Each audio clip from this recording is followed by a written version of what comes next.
Muy bien, pues vamos a continuar con nuestra clase del día de hoy. Vamos a hablar ahora sobre los tumores de ovario eh, o neoplasias de ovario. Entonces, en las neoplasias de ovario, también tenemos que considerar que en México es la tercera causa más frecuente de tumores ginecológicos. Dependiendo de la región del país, ya lo hemos comentado, cáncer de mama, cáncer cervicouterino y como tercera causa más frecuente pues son los cánceres de ovario. Es la cuarta causa de muerte por cáncer en población femenina. Y aunque no es tan frecuente el cáncer de ovario como el cáncer de mama o el cervicouterino, pues el problema es que sí es de los más mortales. Entonces tenemos que identificar cuál es la paciente que tiene alto riesgo para cáncer de mama. Vamos a tener en mente a esa paciente mayor de 65 años de edad, que tenga sobrepeso, que tenga una dieta rica en grasas, la paciente que no ha tenido bebés, la paciente que cursó con infertilidad, la raza blanca y los marcadores BRCA1 y 2 positivos. Entonces, ten en mente esa paciente. No quiere decir que todas vayan a tener esto, pero estamos hablando de quienes incrementan su riesgo. Esta tabla ya la vimos en la clase de masas anexiales, vimos patología ginecológica benigna. Aquí en este caso hablamos de los cánceres de ovario, que va a ser el punto de esta plática, de esta clase, la patología maligna del ovario, y que van a ser tres tipos de tumores: los tumores de células germinales, los tumores del estroma o de cordones sexuales, y el más frecuente de cáncer de ovario y que va a ser la edad preferida en pacientes después de los 60 años es el carcinoma epitelial. Considerar también puede haber patología maligna de otro lugar: cáncer gastrointestinal que dé metástasis a ovario, sarcomas o metástasis, por ejemplo, puede ser de estómago, puede ser metástasis de intestino o de mama. Paciente perimenopáusica, llévate eso: mayor riesgo para neoplasia maligna, de donde tú quieras: sangrado posmenopáusico, problema con el ovario, problemas con el cervix, problema con la mama, siempre en la transición, en la perimenopausia y posmenopausia, pensar en algo malo. El cáncer de ovario, entonces, les comentaba que puede ser sí, sujeto de metástasis de otros tipos de cánceres. Quizás el cáncer de mama es más frecuente y puede dar metástasis a ovario. El cáncer familiar puede ser de colon o de estómago y que pueda dar metástasis a ovario. El problema es que el cáncer de ovario, como vamos a ver más adelante, no da tantos síntomas y entonces puede ser que se manifieste de manera muy tardía. La supervivencia a 5 años del cáncer de ovario en realidad, pero si se diagnosticara en etapas tempranas, estamos hablando de etapa 1, la supervivencia a 5 años puede llegar al 90%. El problema es que como no lo buscamos, no lo pensamos y la paciente deja de tener a sus bebés, mejora su actividad, no la mejora, más bien disminuye su actividad sexual, entonces ya no tiene infecciones, ya no tienen relaciones sexuales a veces con sus parejas en la posmenopausia o enviudaron o como ustedes gusten. El chiste es que la paciente cree que porque ya no tiene bebés y ya no tiene regla, ya no tiene que ir a chequeos. Y entonces es más fácil que estas enfermedades puedan progresar. De tal manera que el 20% nada más de las pacientes se va a diagnosticar en etapa 1 y por eso es que tiene una mortalidad tan alta. 65 a 70% se van a diagnosticar en etapas avanzadas, cuando ya existe ruptura del ovario y metástasis. Vuelvo a retomar factores de riesgo. El factor de riesgo independiente más importante va a ser el factor edad. La mediana del diagnóstico, 63 años. Entonces ahí tienes una fila larga de mujeres que ya no van a revisarse, que no tienen tiempo, que no tienen el interés o porque ya no tienen a qué ir a revisarse, que se descuidan y pues bueno, son factor de riesgo la edad. Otro que puede ser los antecedentes familiares de línea directa, cáncer de mama o cáncer de ovario, y si ya tiene el diagnóstico de una mutación en el BRCA1, pues el incremento de riesgo es hasta 60 veces mayor. La mayoría de las pacientes no van a tener estos marcadores o no van a tener estos estudios para ver si tiene la mutación o no. Entonces habría que estarla buscando. Existen síndromes de cáncer de colon y recto hereditario y si en este caso existe en la familia el antecedente en familiares directos, cáncer de estómago, cáncer de mama, cáncer de colon, hay que pensar que el riesgo puede estar incrementado para cáncer de ovario también. Volvemos a insistir, pacientes nulíparas, infértiles que han tenido tratamiento y la endometriosis porque puede del endometrioma generarse un tipo de cáncer de tipo endometrioide. En cuanto a la exploración física que tú puedes realizar, cuando la paciente va a tu consulta por cualquier cosa, acuérdate, es muy importante de cotejar, de revisar, de preguntar y siempre pensar en que puede haber patología en pacientes, aunque sean asintomáticas. Si llegas a hacer una exploración bimanual de útero y anexos en la paciente posmenopáusica, ya no palpas o no debes palpar ni las alpinges, ni los ovarios, ni ninguna masa anexial, porque en la posmenopausia todo se hace hipotrófico, el útero incluso se hace más pequeño, aunque haya tenido bebés, los ovarios no se deben de palpar, y si tú por alguna razón exploras a la paciente, o bien le vas a mandar a hacer ultrasonido anual como chequeo, o bien la vas a explorar de manera bimanual a la paciente. Y entonces, si palpas alguna masa anexial, hay que hacer una lista en donde puedas describir qué características tiene esa masa, si es una masa irregular, si tiene una consistencia sólida o nodular, si está fija a los planos profundos, todo lo que es maligno generalmente, tanto en mama como en ovario o como en el mismo cervix, si tú palpas, si es una masa dura, irregular, nodular, fija, que no la puedes mover entre tus dedos, si tiene la tumoración de manera bilateral y si encuentras datos clínicos de ascitis, es más probable que puedas ir haciendo tu lista, ir tachando lo que sí tiene y lo que no, y entonces pensar en que pueda ser algo maligno.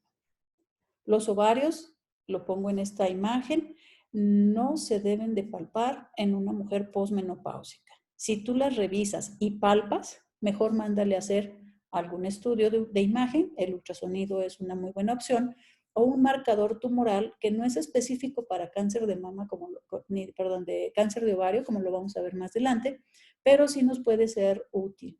¿Por qué el CA125? Porque es el marcador para el tumor más frecuente en la mujer y en esa edad. Va a haber otros marcadores, como lo vamos a platicar, que son para diferentes tipos o estirpes de tumoración de ovario. Entonces mandamos a hacer un ultrasonido, puede ser abdominal, si es factible, también se manda a hacer transvaginal, que siempre va a dar mejor imagen del útero y los ovarios. En el ultrasonido también nos reportan el Doppler, las lesiones malignas incrementan su flujo y puede aparecer un flujo por esa neovascularización que realiza el propio cáncer. Los quistes benignos, como lo vimos en la plática anterior, no van a mostrar esa neovascularización. Entonces, es muy importante que en el Doppler nos reporten características de la imagen. Y esas características que nos van a hacer pensar en algo malo van a depender de lo siguiente. Por ejemplo, el tamaño y la consistencia de la masa. Si es una masa grande, si es una masa que tenga en su interior algo, es malo. ¿Sí? Puede ser sólida y puede ser áreas quísticas, pueden ser mixtas. Nos tienen que reportar si es uni o bilateral. Si es algo bilateral, llama más la atención hacia algo malo. En la misma masa anexial puede haber nódulos en las paredes, pueden haber papilas, excrescencias papilares, pueden reportarnos en el ultrasonido ascitis y también la presencia de tabiques. Esos tabiques también nos pueden hacer pensar en que es algo malo.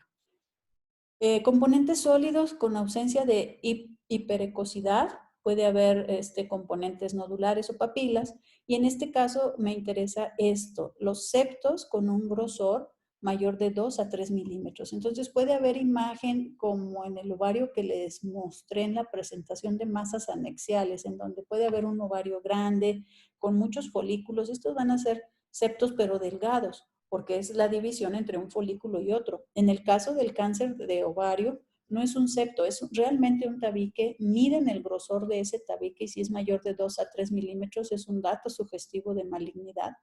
Y también, entonces, meten el Doppler y se ve evidencia de que tiene flujo aumentado. Si existe líquido libre en cavidad peritoneal, también es un dato que puede hacer sospechar de malignidad. O todavía más allá, si se ve presencia de masas abdominales o ganglios aumentados por este estudio por ultrasonido, pues de entrada ya la paciente, si tiene esto más la edad, tiene un pronóstico más tendiente a hacer algo malo. En cuanto a los marcadores séricos, son estudios que se toman en sangre, lo mandas al laboratorio. El más frecuente que vamos a utilizar, justo porque el cáncer más frecuente es el epitelial y en esta edad, en pacientes posmenopáusicas, entonces es el que más pedimos, el CA125.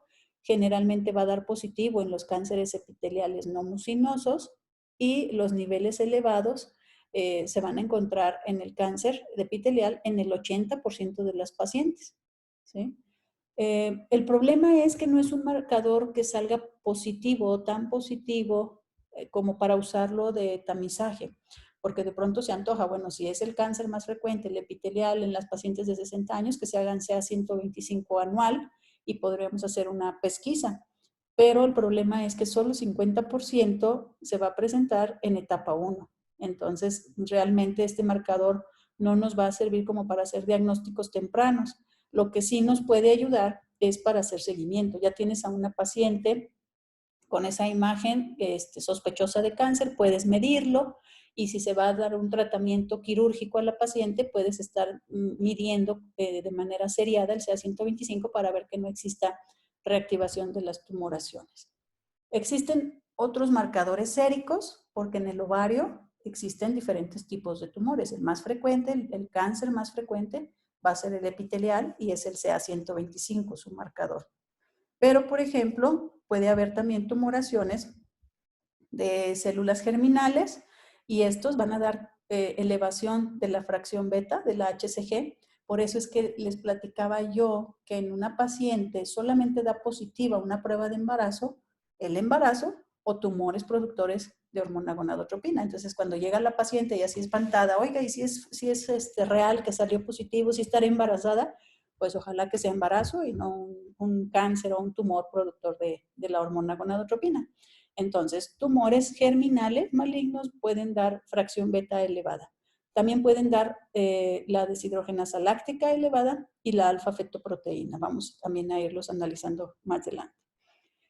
Otro tipo de tumores de ovario son las células de la granulosa. Y si recordamos que produce la granulosa, pues va a producir estrógenos, pero también va a producir inhibina. Entonces, si nosotros hacemos un ultrasonido en una paciente que pensamos que tiene alguna patología, te reportan un tumor de ovario, sobre todo en pacientes más jóvenes, lo vamos a ver ahora que estudiemos cada tipo de cáncer, y le podemos solicitar en lugar del CA125 porque no estamos pensando que vaya a ser un cáncer epitelial por la edad de la paciente, sino tumores de la granulosa. Entonces solicitaríamos otro tipo de marcadores como la inhibina A o B. A una paciente de 60 años que el tumor más frecuente va a ser el epitelial, le pido CA125. Puedes pedir todos los marcadores, pero más o menos podemos tener una idea de qué marcadores solicitar dependiendo de las características clínicas de la paciente, del ultrasonido y de la edad de las pacientes. Y entonces, entrando ya a los tumores de ovario, vamos a ver que son tres tipos principales. Los epiteliales, el tumor de ovario, dependiendo de esto, que es el más frecuente de los cánceres de ovario y de los tumores de ovario, y el marcador CA125. El de células germinales y el de los cordones sexuales o estroma, que vamos a ir analizando uno por uno.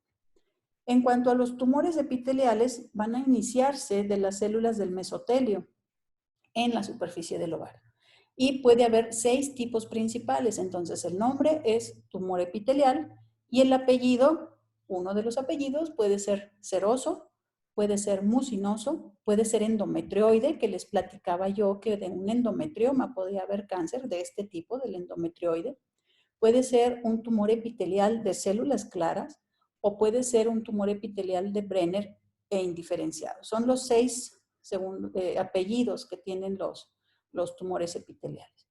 Estos tumores epiteliales pueden ir desde benignos, o sea, no todos los tumores epiteliales son cáncer, sino pueden ser tumoraciones benignas, como el cistoadenoma, que es de lo más frecuente, y por eso dice OMA, cistoadenoma de la tumoración, o puede ser un cáncer que sería el cistoadenocarcinoma, ¿sí? Entonces, dependiendo de las características de patología, puede ser una tumoración benigna, pueden ser limítrofes o pueden ser malignas, pero son tumores epiteliales con estos apellidos. Los tumores epiteliales malignos se van a extender a partir de que se rompa el tumor, que se rompa el ovario y se van a sembrar en la cavidad peritoneal.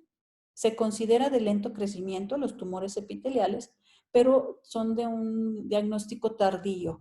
Esto es, la tumoración empieza en el ovario, empieza a crecer solo en un ovario, se rompe la cápsula, se puede ir hacia el otro ovario, que generalmente lo vamos a ver, pueden ser bilaterales. El problema es que cuando se rompe el ovario se sembró en cavidad, y en cavidad pélvica y en cavidad abdominal. Y entonces esos implantes van a ir creciendo y cuando la paciente tenga realmente sintomatología es porque ya se sembró en todos lados, ¿no? Entonces es un crecimiento lento, un diagnóstico tardío. En los cánceres epiteliales de ovario, 75% de las pacientes van a tener ya una extensión fuera del ovario cuando hacemos el diagnóstico o cuando se hace el diagnóstico. Y por lo tanto va a estar en una tapificación avanzada y el pronóstico va a ser malo.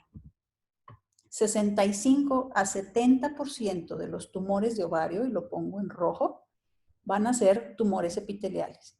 Más del 90% de los cánceres de ovario van a ser del tipo epitelial. Y de estos, los tumores serosos, de apellido tumor epitelial seroso, son los más comunes. Se va a presentar en pacientes alrededor de los 50 años. Más de la mitad de las pacientes va a tener tumoraciones bilaterales cuando se haga el diagnóstico. Y entonces yo les decía que podían tener diferentes apellidos. El cáncer epitelial del ovario pueden ser serosos, pueden ser mucinosos, puede ser endometrioide, puede ser de células claras o puede ser un cáncer epitelial pero que no se parezca a nada, y esto se le conoce como un cáncer indiferenciado.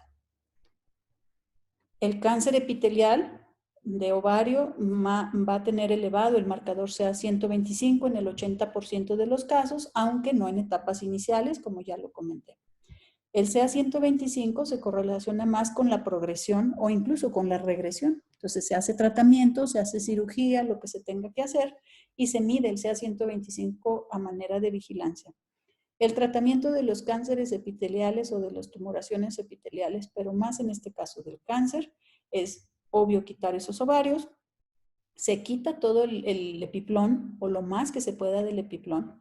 Se hace histerectomía total con salpingo o forectomía bilateral y se busca en toda la cavidad pélvica y abdominal ganglios, implantes. El objetivo es quitar lo más posible para que no quede enfermedad residual. Y posteriormente se puede dar quimioterapia. Se programa una laparotomía dependiendo del centro hospitalario donde se atienda a la paciente para ver que no hayan quedado algún implante y que esté creciendo, que es el problema, ¿no? A veces, como crecen en toda la cavidad, puede haber pequeños implantes que no se quitaron o quien entró no los vio o no tuvo la experiencia o por lo que tú gustes y mandes no hubo una resección completa y entonces esos implantes pueden volver a crecer. La supervivencia a 5 años del cáncer epitelial, 20%. La verdad es una supervivencia baja, pero más que nada porque llegamos tarde a hacer el diagnóstico. Otro tipo de tumoraciones de ovario, dijimos, son los que van a derivar de células germinales. Y aquí, entonces, de donde van a crecer los cánceres o las tumoraciones, es de esas células totipotenciales. Y se pueden clasificar o dividir en 3. Es como el apellido, ¿no? Tumores epiteliales y el apellido seroso, mucinoso, endometrioide, etc. En cuanto a tumores germinales, puede ser el apellido, que deriven del saco vitelino, un germinal que se convierte en algo que se parezca a placenta, o tumores germinales que se parezcan al feto, al producto que tenga algo parecido al feto, o bien un tumor de células germinales, pero que no se diferencia hacia nada, que no se parezca a nada, pero es de células germinales, y a eso se les conoce como disgerminoma. Entonces, según el tipo, va a ser el tumor y el marcador que vamos a encontrar. Por ejemplo, si la diferenciación es a tejido del saco vitelino o de tejido extraembrionario, se conocen como tumores del seno endodérmico. Si la diferenciación lo hace hacia algo que se parezca a la placenta, son los coriocarcinomas. Y si se diferencia hacia tejido embrionario, son los teratomas. Si no se diferencia hacia nada, dijimos que son los disgerminomas. Y en el caso de los tumores germinales, los disgerminomas son los más frecuentes, los que no se parecen a nada. Y en segundo, los teratomas. Entonces, o bueno, pueden irse ahí compitiendo dependiendo de dónde busques la literatura. Los teratomas también son más o menos frecuentes y los disgerminomas, de los de tipo de células o de tumoraciones de células germinales. Los disgerminomas, que es el más frecuente, como marcador tumoral van a producir deshidrogenasa láctica. Entonces, en una paciente que no tiene 60 años, que es más joven, a lo mejor 30 o 28 o 40, no vas a pensar tanto en un tumor epitelial, a lo mejor podríamos pensar en, o considerar, además del epitelial, porque no puede ser exclusivo, pero considerar, además del CA125, buscar de células germinales y entonces pediríamos como marcadores la deshidrogenasa láctica. O pensar también, si es algo que se parezca a placenta, pues va a producir un coriocarcinoma y entonces hay que buscar la hormona gonadotropina coriónica. O si son tumores del seno endodérmico, van a producir alfa-fetoproteína. Estos tumores de células germinales van a ser entre el 15 y 20% de los tumores de ovario. La ventaja de los tumores de células germinales es que el 95% va a ser benigno, ¿sí? El 5% puede ser maligno y principalmente se va a encontrar en niñas y en mujeres jóvenes. Por eso es que les comentaba yo que sí, el cáncer epitelial es el más frecuente, de todos los cánceres de ovario es el más frecuente y va a tener una predilección como factor de riesgo a mujeres mayores de 60 años. Pero cualquier mujer puede tener un tumor de ovario, pero no epitelial. Aquí en este caso, en el grupo de niñas y mujeres jóvenes, pensamos en tumores de células germinales y si hablamos de malignidad, pues 5% va a ser de células germinales maligno. Ocurren entre la segunda y tercera década de la vida, a diferencia de los epiteliales, y la ventaja que tiene es que se pueden encontrar en etapa temprana en el momento del diagnóstico, porque pueden dar más alteraciones, tanto de menstruación como dolor. Se presentan como masas anexiales, aquí en este caso sí es de un crecimiento rápido y con dolor, por eso es que se pueden diagnosticar más fácil. La mayoría son solamente de un ovario. Y en este caso, bueno, si son benignos, por ejemplo, los teratomas, incluso se puede retirar solamente el teratoma, se abre el ovario y tienen también como cápsula, entonces se puede retirar el teratoma, se puede incluso en ocasiones, aunque no es lo mejor, por la paroscopía se abre, si no se puede extraer completo, incluso se puede abrir el teratoma, vaciarlo, lavar muy bien cavidad abdominal y quitar la cápsula. No es lo mejor.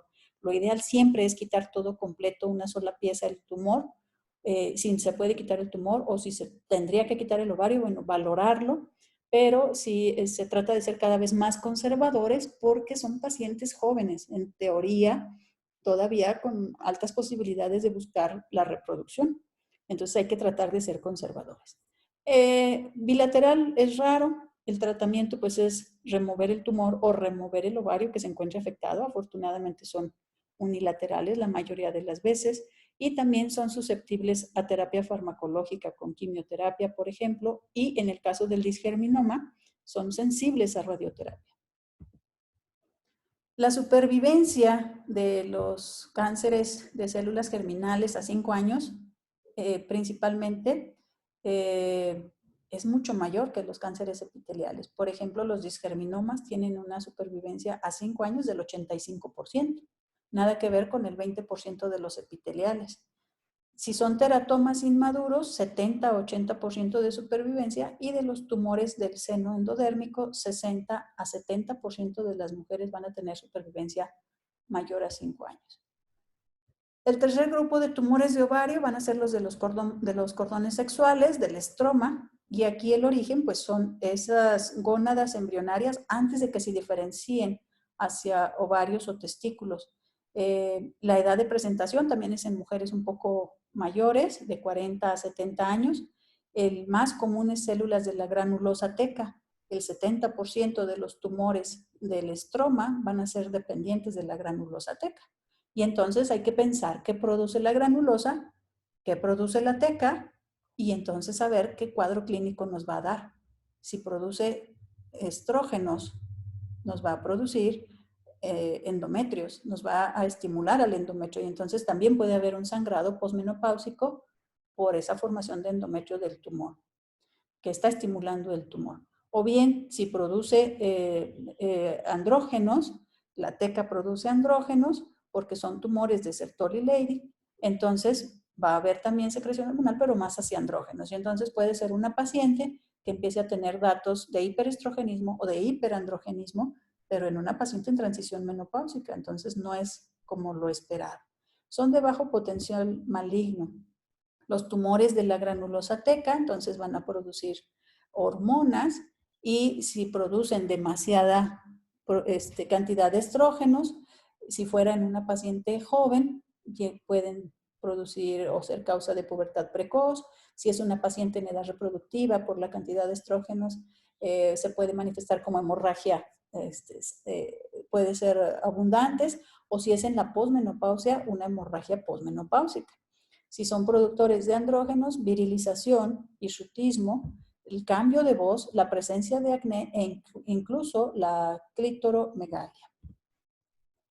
Dentro de este grupo de tumoraciones del estroma también existen los fibromas ováricos, que van a derivar de los fibroblastos que están en el ovario, que dan sostén al ovario.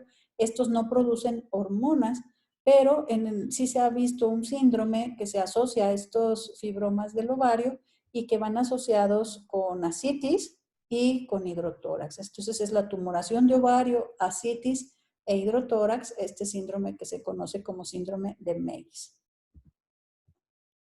El tratamiento de estos tumores del estroma, pues es quitar los ovarios. Son tumores resistentes a la quimioterapia y puede haber recurrencias, por lo tanto se radian a estas pacientes y con esto se evitan estas recurrencias. En términos generales, ¿cuáles son los factores que van a proteger a la mujer del cáncer de ovario? Básicamente hablando de cáncer. La paridad es uno de ellos. A mayor paridad, menor riesgo.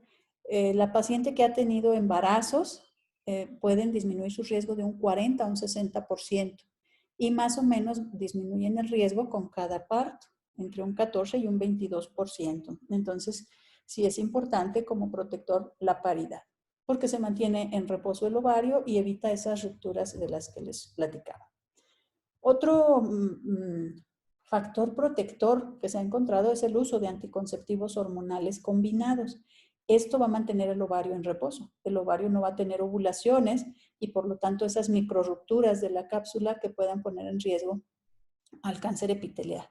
Disminuyen un 30 a 60% el riesgo de cáncer de ovario, y también tiene que ver el tiempo en que lo usen las pacientes. Pero si imagínate, una paciente solamente utiliza por un año, de cualquier manera el riesgo disminuye un 11% a presentar cáncer de ovario. Si utiliza los anticonceptivos hormonales combinados por un lapso de 5 años, reduce su riesgo a 46%. Y 10 años después de su uso, se puede reducir hasta un 70% el riesgo de cáncer de ovario. Entonces, es un buen método para pacientes que tengan ese factor de riesgo, aunque en teoría tienen infertilidad o son nulíparas.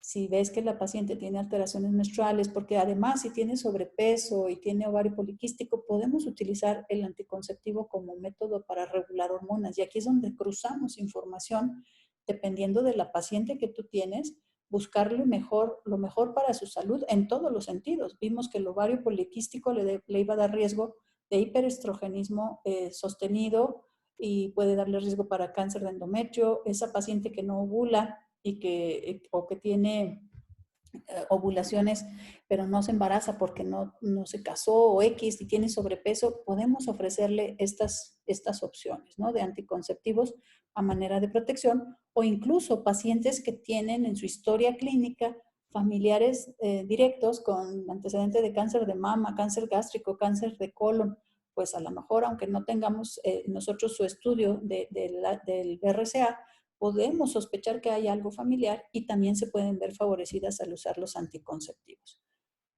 Otro factor protector es la lactancia. Disminuye el riesgo porque suprime las ovulaciones. Entonces, si tiene una lactancia prolongada, ese ovario va a estar en reposo, protege a la mama y protege también al ovario. Y también se han descrito incluso la salpingoclasia y la esterectomía, porque reduce la circulación hacia el ovario y en teoría el ovario sí tiene algunos cambios y puede también ser un factor protector como profiláctico en pacientes de riesgo o se ha encontrado como hallazgo de disminución de riesgo en estas pacientes.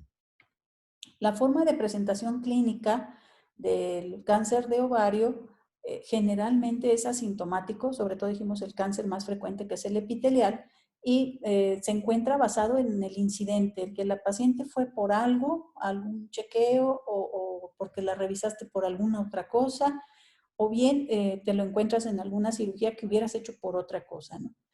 Cuando existen etapas avanzadas del cáncer de ovario, pues cuando hay etapas avanzadas ya puede haber ascitis o puede haber masas tumorales abdominales o pélvicas y entonces va a haber síndromes compresivos o puede haber ascitis, hay un ataque al estado general, etcétera. Pero es como muy asintomático, como muy ambiguo el cuadro clínico. La mayoría de las pacientes las vamos a encontrar más bien en etapas avanzadas, el 75%. Cuando existen los síntomas iniciales, pues ya lo comenté, son síntomas abdominales vagos.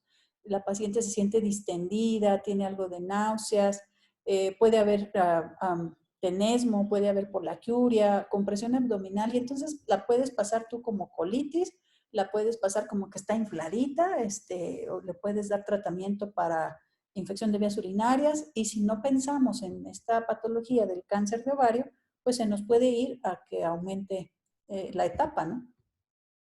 El abordaje diagnóstico, pues es historia clínica, hay que explorar a nuestras pacientes y en el caso de pensar en el más frecuente, que es el epitelial, podemos solicitar como marcador CA125, se pueden tomar radiografías en caso de sospechar algún problema, como ya lo platicamos, el hidrotórax, o bien metástasis, hay que hacer ultrasonido para ver la tumoración y las características de esa masa anexial.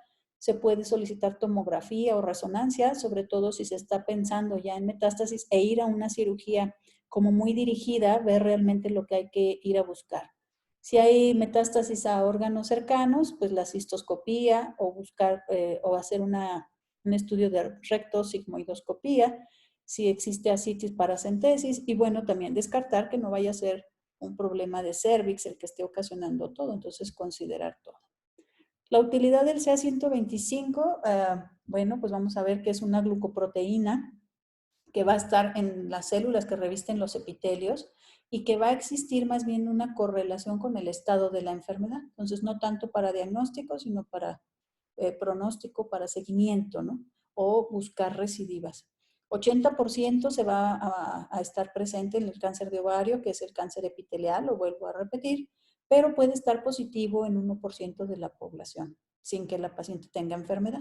Entonces se utiliza más para vigilancia que para tamizaje, tiene una sensibilidad del 97% y una especificidad del 99.6%. Entonces sí puede ser con sus debidas precauciones un buen instrumento o una buena prueba para valorar a pacientes. La pregunta entonces va a ser si toda masa pélvica es quirúrgica. Entonces hay que considerar primero que los quistes mayores de 5 centímetros que no regresan, y hay escuelas que dicen 5 centímetros, hay escuelas que dicen 10 centímetros. Aquí yo te recomiendo pues ser cautelosos, factores de riesgo, edad de la paciente, y si hay más datos clínicos que pueden hacer algo sospechoso y la paciente no tiene alguna contraindicación o comorbilidad como para que corre más riesgo si la operas, pues mejor quitar, ¿no? Lo que no está en su lugar, lo que no es adecuado y que no se quita. Una paciente posmenopáusica con una tumoración de 6 centímetros que no regresa, mejor operarla, mandarlo a estudiar. Las masas pélvicas que son sólidas hay que quitarlas. Si existen vegetaciones, que son los datos que platicamos ya en los ultrasonidos, o bien que no tenga esto, pero que sea mayor de 10 centímetros, o que exista ascitis, o bien una masa palpable pre o posmenopáusica, mejor hay que quitarla. Si existe un accidente, pues aunque uno no quiera, hay que entrar a quitarlo si existe un accidente con compromiso vascular. La diseminación de los cánceres de ovario va a ser por implantes directos, puede haber también extensión local directa, se puede ir por sangre o se puede ir por tejido linfático. Y entonces vamos a tener ahora que clasificar o que etapificar a nuestras pacientes. La etapificación lo pueden ustedes ver, no me voy a entretener mucho en esto, pero básicamente recordarles que en la etapa 1 es cuando nosotros podemos hacer más por las pacientes y la etapa 1 se puede, lo mejor es encontrarlo en un solo ovario, que no exista ascitis y que no exista tumor en la superficie, que la cápsula esté intacta. Esto sería como lo mejor que le pueda pasar a la paciente. En el 1B ya hay daño en ambos ovarios, pero no hay ascitis, el tumor no está en la superficie y la cápsula está intacta. Entonces puede estar en los dos ovarios, pero si está ahí en el ovario, que no se rompa la cápsula, eso es bueno. Y el 1C es, existe tumor en la superficie, hay ascitis o la cápsula está rota y entonces ya va a haber células en el líquido de ascitis o si hacemos un lavado peritoneal va a haber células positivas y entonces esto va a cada vez empeorar más el pronóstico. En la etapa 2, bueno, ya está afectado uterotrompas, otros tejidos pélvicos. Entonces, obvio, si se rompe la cápsula, si se afectan más tejidos, los pronósticos van siendo más desfavorables. Y siempre es muy, muy importante cuando se hacen este tipo de cirugías de tumores de ovario, hacemos un lavado peritoneal. Si hay líquido de ascitis, bueno, tomas el líquido de ascitis, se manda a estudiar, se hace una citología y ahí te dicen si hay células tumorales. Pero si no se ve líquido de ascitis o a pesar de que exista líquido de ascitis, tomas primero esa muestra, después ponemos solución fisiológica a temperatura que no esté fría ni caliente, sino una temperatura corporal y hacemos un lavado peritoneal, que el líquido se vaya hacia la pelvis, entre intestinos, y tomamos de ahí también una muestra y también se manda a estudio, ¿no? Tratando de buscar si hay células positivas en el líquido peritoneal o de ascitis, y eso va aumentando el grado del estadiaje, de la etapa clínica. En la etapa 3 existe ya siembra microscópica en el peritoneo, que se confirma por histología, o bien se ven los implantes peritoneales, pero que son menores de 2 centímetros, o puede haber implantes mayores o ganglios retroperitoneales. Entonces ahí ya es una enfermedad avanzada, en donde ya hubo esa siembra hacia la cavidad y se demuestra por esos implantes o los ganglios que ya están tomados. Y en la etapa 4, bueno, pues ya con metástasis a distancia. En realidad, en el cáncer de ovario se puede entrar con la sospecha por estudios de imagen, características, edad, etcétera, pero la etiqueta de qué etapa clínica tiene o qué estadio se va a dar hasta que tengamos realmente el estudio de histopatología. Entonces se hace la cirugía, se toman las muestras, se manda a estudiar la pieza y entonces sí, ya te van a dar todos los elementos para poder etapificar. Las etapas 1A tienen un pronóstico mejor, una supervivencia, dependiendo de la bibliografía, hasta un 72%. Fíjate, aquí todavía está en ovario, confinado al ovario, pero ya con que esté en los dos ovarios, ¿hasta dónde baja el pronóstico? 58% si ya está en los dos ovarios. Y si hay células positiva baja y si se va haciendo implantes cercanos, pues obvio va a ir disminuyendo la, la sobrevida de las pacientes, ¿no? Dentro de los factores pronósticos, entonces, va a ser muy importante la primera cirugía que se le haga a esa paciente, tratando de quitar todo lo que se pueda de enfermedad. Ovarios, epiplón, salpinges, apéndice, de hecho se quita, se hace la citorreducción lo más amplia que se pueda sin exponer a la paciente. Y entonces se ha visto que existe una relación inversa entre el tumor y lo que quede de los implantes con el pronóstico, con el resultado final de la paciente. Otra cosa que se considera también son el tipo y el grado histológico. Los tumores epiteliales mucinosos son de mejor pronóstico, pero los de células claras epiteliales de células claras son más agresivos. También se considera el grado de diferenciación, que es el factor más importante para pacientes en edad temprana. Entonces, si está más diferenciado, si se parece más a algo, el pronóstico mejora a 5 años. El problema es que la mayoría van a ser mal diferenciados. Entonces, es otra cosa que tienen en contra los tumores que se diagnostican en etapa tardía, que son asintomáticos, que pueden hacer siembras rápidas y que la mayoría van a ser mal diferenciados, ¿no? Entonces se van sumando y por eso las altas mortalidades. Vamos a hablar también de un tipo de tumores que, como todo, ni son tan buenos ni son tan malos, y entonces se llaman borderline. Estos tipos de tumores van a ser un 10 a 20% de las neoplasias epiteliales, entonces no va a ser totalmente benigno, no va a ser totalmente maligno, sino como intermedio. Se presenta 10 años menor que el cáncer epitelial, entonces a lo mejor puedes encontrar estos borderline en pacientes, no sé, de 50 años, de 45, 33 hasta un 60% van a ser epiteliales serosos, que son limitados a un ovario, a diferencia de los bilaterales que platicamos del cáncer, y pueden hacer también diseminación extraovárica, pero de un 16 a un 18%. Entonces son de mejor pronóstico que el cáncer, no son los benignos como el cistoadenoma, sino borderline, y las recurrencias pueden presentarse hasta después de 20 años, incluso hay que estarlos vigilando. Cuando se hace un tratamiento quirúrgico, hay que considerar que lo más importante es quién entra a esa cirugía. O sea, tú puedes tener a tu paciente, puedes hacer el estudio, puedes mandarle a hacer el ultrasonido, puedes tener todos los elementos, pero lo más recomendable es que realmente a esa cirugía entre un experto en buscar implantes, porque el cáncer de ovario es como dependiente de cuánto dejes ahí en cavidad. Lo más importante es remover la lesión primaria, todas las metástasis posibles sin poner en riesgo la vida de la paciente. Entonces yo te platicaba que hay que hacer histerectomía, oforectomía, omentectomía, que es quitar todo el epiplón, buscar implantes, buscar ganglios, quitar apéndices, o sea, donde exista un implante que los tienes que conocer para poderlos identificar y poderlos retirar y tener la experiencia en ese ámbito de cirugía. Entonces es bien importante quien entra a esa primera intervención.